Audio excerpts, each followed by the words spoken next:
Okay, he's played just Queen F8, and here. Does it change anything? So how do we make any progress here? We can include d6, d5, but d6 doesn't seem like a square that will actually win us the game. So he's just gone h5, and white has to play f7, and white is still 2 moves away from actually queening this pawn.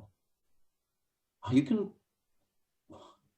play knight d8, but you're not winning. Oh, hang on. Can we play knight d8 and then give checks in such a way that we take on f7? We can do that, right? Knight d8. Maybe knight d8 and then like try to play queen d5 check, knight takes f7. But queen takes d6 is probably after knight d8 take here. Queen d6, and I don't have any sensible checks.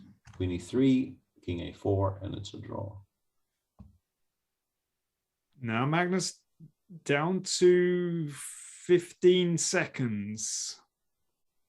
Okay. Yeah, and chat informs us that queen f8 was a blunder and h5 was a re-blunder, and it's back to being a draw, but Magnus was basically winning for 1 ply, but we don't know why, and we're honestly not going to check. Like, I'm not checking why that was a mistake. And yeah, the statement in chat that chess is too hard, I sincerely endorse after watching a game like this. Okay.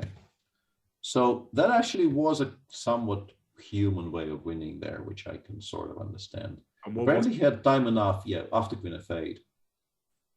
We're not going to show the entire line, but like move 64. The idea here is after queen f8 to bring the queen on to the e6 square with checks. Okay, we're assuming this is going to end in a... Yeah, this will be a draw, I guess. Yeah. So after queen f8 on move 64, the dream, and I guess the achievable dream here, is you get the queen to e6 with checks, and then you play d5, knight d6. I see. Okay. But that is very difficult. Right. Also, I'm not entirely sure why it's even possible. Why can't I keep my king on the dark squares? But yeah, apparently the engine does win it by using that plan. But very, very difficult on extremely low time after a complicated game like the one they just played. Well, Magnus isn't giving up. He's giving a load of checks, and he's still I mean, trying. he will continue looking for ways to maybe improve somehow. Let's have a quick look. Let's have a little look at. Oh, we've got so many results are in. So Arjun, yeah, we saw beat Kaima. Eric Hansen beat Vidit. Gukesh beat Mamedyarov.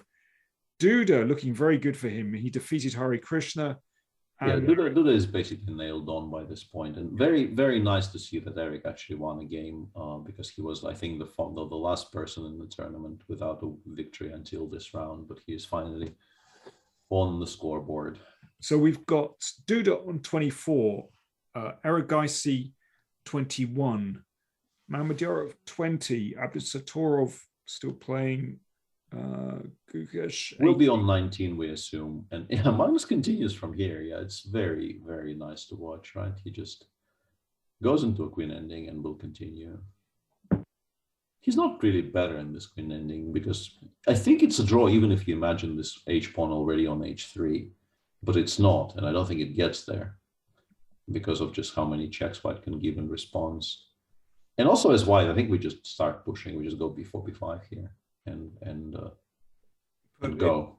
But incredible that he still found a way to play on. Yeah, there is a clear gap opening up between 8th and 9th